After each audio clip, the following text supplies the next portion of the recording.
I thought I was finished making JF-17 videos, at least for a while, but it turns out the JF-17 has an Easter egg, and although it's been in the game since the beginning, I just discovered it and it's brand new to me. The Easter egg is JF-17 HARV, High Alpha Research Vehicle, which when enabled allows thrust vectoring. And real quick, let me just get the boring part of the notes out of the way and then we'll get into the action. And these are the notes I'm reading directly off the DCS website. The TVC control law will gradually kick in below 300 knots. As one can tell right now, the lateral and directional stability is very low, above 27° AOA, especially in transit wing rock region between 35 to 45° AOA. With single engine TVC, there's no roll control at high AOA, so it's done by inducing side slip to create rolling movement. In the TVC control law, the directional yaw channel uses roll rate and side slip feedback to provide artificial stability and dampening of wing rock. The longitudinal or pitch channel achieves consistent pitch rate control without being too sensitive, but still, do not create too much of yaw rate onset when reversing turn direction or the actuators can be saturated. Better to build up yaw rate gradually and smoothly.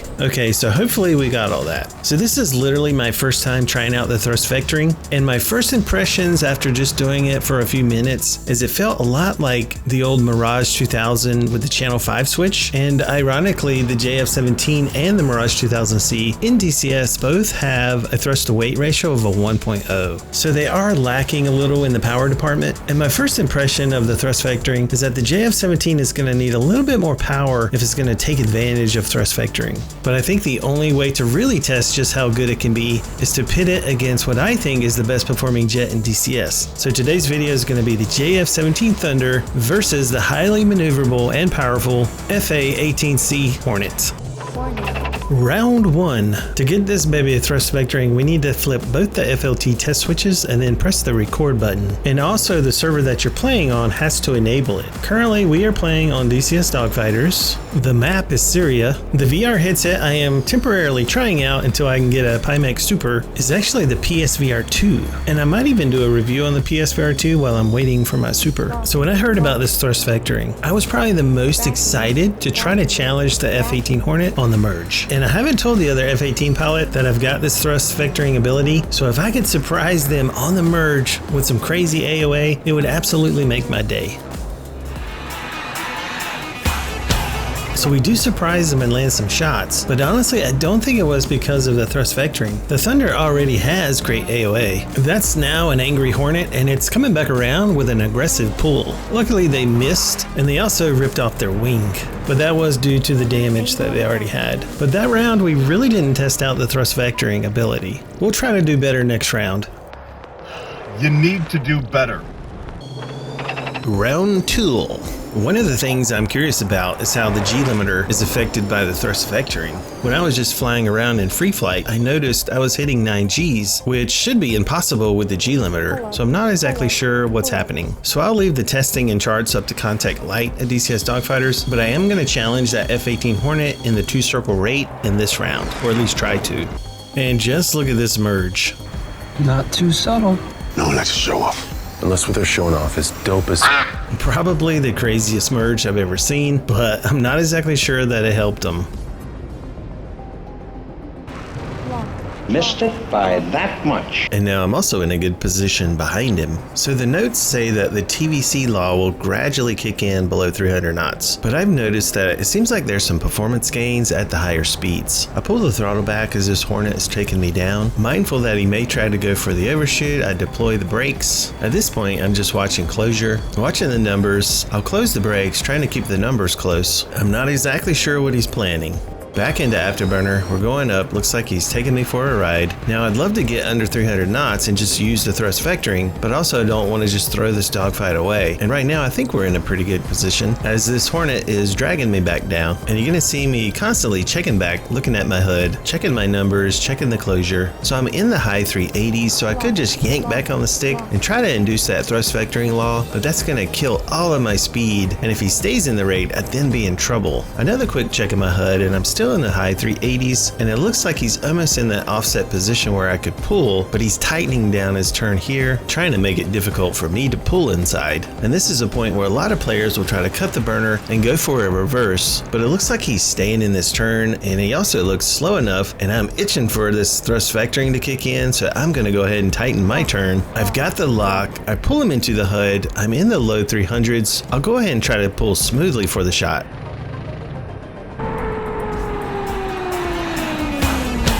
Pilot kill. I think it was a pretty good shot, but we still haven't showcased the thrust vectoring. But I do think the TVC is also helping in the rate fight. Round 3.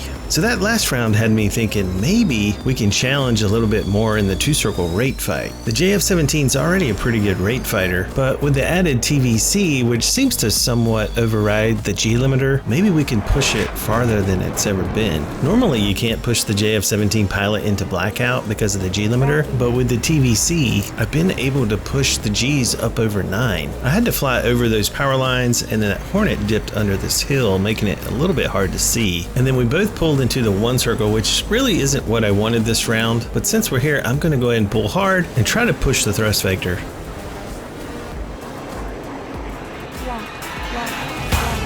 Ladies and gentlemen, we got him.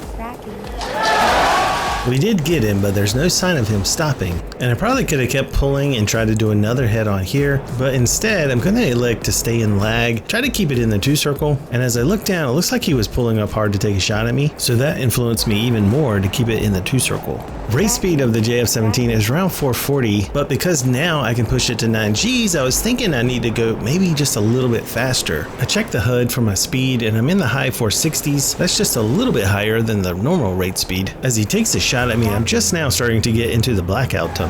So I'm going to continue to hold the two circle, staying in the rate. I'm hoping that he's lost some speed from pulling, but I am getting a little bit faster than I wanted. I'm going to try to push this JF-17 pilot harder than he's ever been pushed in the video game before. I'm now definitely starting to enter into the blackout tunnel as he takes another shot at me. And it was at this moment I realized I could not win the rate and I had to go defensive. And hey, we've been waiting for the thrust vectoring, so wait no longer because we're about to give him some thrust vectoring.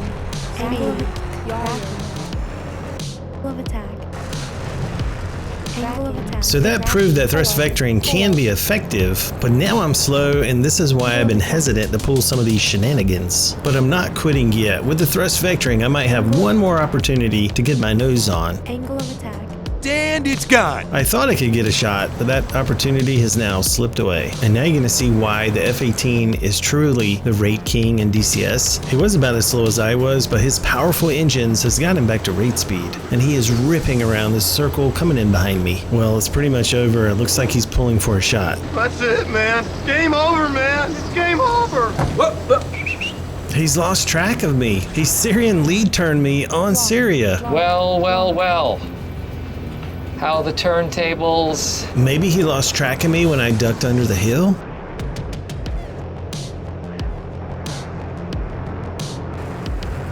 What the? Holy shit, what the fuck was that? It seems the tables have turned. I thought I was the one with thrust vectoring. And this is why I say so many times that the F-18 Hornet is so underestimated in DCS. It is the raid king, and then it can pull stuff like that. But he still needs to watch where he's going. It seems the tables have turned again, Dr. Evil. I should have lost. It's the final round, and I'm going into this one a little bit unsure of my game plan because the Hornet has demonstrated that it still is the raid king, dominating in the two circle, and it's highly maneuverable in the slow fight, making it super dangerous in the one circle. With its powerful engines seemingly able to get it out of any situation, it truly is the meta plane for those that just simply want to win. So I'm entering into this merge with a fairly neutral game plan. I'm going to merge at 500 knots, let the Hornet show me what it wants to do, and then game plan from there. hopefully. So we merge into the one circle, nose to nose. Looks like the Hornet's gonna pull hard, maybe try to take a shot. I'm gonna lighten up off my stick and try to play a little bit of the energy game. But then I remembered the Hornet dominates me in the thrust to weight category. As soon as I look behind me, I realize I am already in a bad situation. I may have panicked a little too early, but with my thrust vectoring ability, there's a move I've been dying to try. I think this is the perfect opportunity to cobra the Jeff and then push the stick negative to try to jink the shot. We took a hit as that maneuver worked out better in my mind than reality. And look how tight that Hornet can turn even without thrust vectoring. And I'm now slow, having flashbacks at my helicopter trying to avoid a fast moving Hornet. I'm around 200 knots and without thrust vectoring I wouldn't be able to do this. Get my nose up, push in the right rudder, and spin this thing around like it was a helicopter. I know if I time it just right I can land the shot, and that's the ability of the thrust vectoring Thunder. I have to admit, I know I was super lucky in those last 2 rounds. I was lucky in the order. But I've always been lucky when it comes to killing folks. So if you haven't tried it, give the thrust vectoring Jeffrey a try. It's super fun. Thanks for watching the video. Thank you for all my subscribers, and thank you everyone for all the support. Bye-bye.